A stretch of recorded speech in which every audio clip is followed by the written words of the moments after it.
اگر قیامت کے روز سب کا حساب کتاب ہوگا تو پھر نبی صلی اللہ علیہ وسلم نے اپنے رفقا کو اللہ تعالیٰ سے عذاب قبر سے پناہ مانگنے کے لیے کیوں تاکید فرمائی ہے؟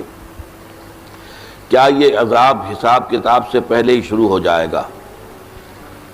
اس سلسلے میں حضور صلی اللہ علیہ وسلم کی یہ حدیث بہت مشہور ہے کہ ایک مرتبہ آپ دو قبروں کے پاس سے گزرے تو فرمایا دونوں مردوں کو عذاب ہو رہا ہے، ایک تو وہ شخص جو پیشاب کے چھینٹے سے خود کو نہیں بچاتا تھا، اور دوسرا وہ جو چغل خور تھا۔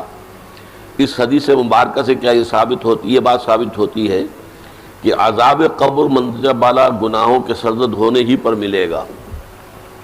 دیکھیں یہ مسئلہ جو ہے عذاب قبر کا، یہ کافی ہمارے ہاں جو منکرین حدیث ہیں انہوں نے اس کے خلاف بڑی مہم چلائی، لیکن قرآن مجید سے بھی یہ ثابت ہے اور احادیث سے تو بہت ہی صراحت کے ساتھ ثابت ہے۔ اور اس کو سمجھیے یہ کہ اصل میں آخری فیصلے تو اسی وقت ہوں گے، جنت میں داخلہ اور جہنم میں داخلہ تو اسی وقت ہوگا، قیامت کے بعد، حساب کتاب کے بعد۔ لیکن یہ ہے کہ جیسے میں ایک سادہ سے تمثیل سے آپ کو سمجھا دوں، امتحان ہو چکا ہے، نتیجہ تو نکلنا ہے۔ فرض کیجئے کہ 1 مارچ کو یا 1 اپریل کو نتیجہ ڈکلیئر ہوگا، کون کامیاب کون ناکام۔ لیکن جنہوں نے کچھ کیا ہی نہیں پرچوں میں، انہیں تو پہلے سے معلوم ہے، ان کی جان تو سوکھ رہی ہے، اندر ہی اندر وہ کانپ رہے ہیں۔ چاہے وہ ابھی یوم حساب تو آنا ہے، ان کا ڈکلیئر تو ابھی ہونا ہے کہ وہ فیل ہے، لیکن ان کے چہروں پر لکھی ہوئی ہے فیلور۔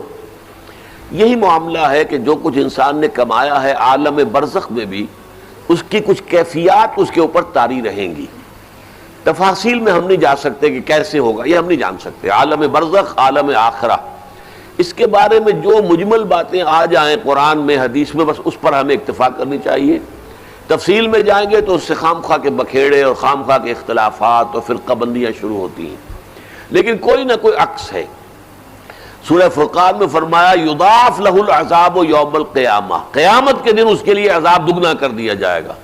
تو معلوم ہوا کہ قیامت سے پہلے بھی کوئی نہ کوئی عذاب کی کیفیت تھی، اور حضور نے فرمایا ہے، اور یہ ایسا ہی ہے عذاب جو دوسری مثال سے سمجھیے کہ آپ خواب دیکھتے ہیں اور خواب میں فرض کیجئے سانپ نے آپ کو ڈس لیا ہے، تو جو کیفیت ہوگی وہ بعین ہی آپ کی ہو جاتی ہے، اور آپ خوف زدہ ہو کر آنکھ کھلتی ہے تو بالکل وہی کیفیت آپ کی ہے۔ یا شیر آپ پر حملہ کر رہا تھا تو جو خوف کی کیفیت تھی، جاگے ہیں تو وہی کیفیت ہے۔ اسی طریقے سے یہ معاملہ ہوگا، اور حضور نے فرمایا ہے کہ ہر قبر جو ہے وہ یا تو جنت کے باغیچوں میں سے ایک باغیچہ ہے اور یا دوزخ کے گڑھوں میں سے ایک گڑھا ہے۔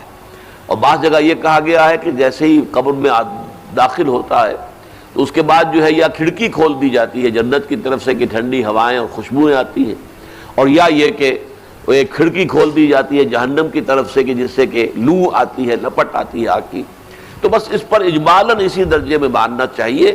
باقی یہ کہ اصل حساب کتاب کے بعد اس پراپر جنت میں داخلہ اور پراپر جہنم میں داخلہ جو ہے وہ تو ہوگا قیامت کے بعد ہی۔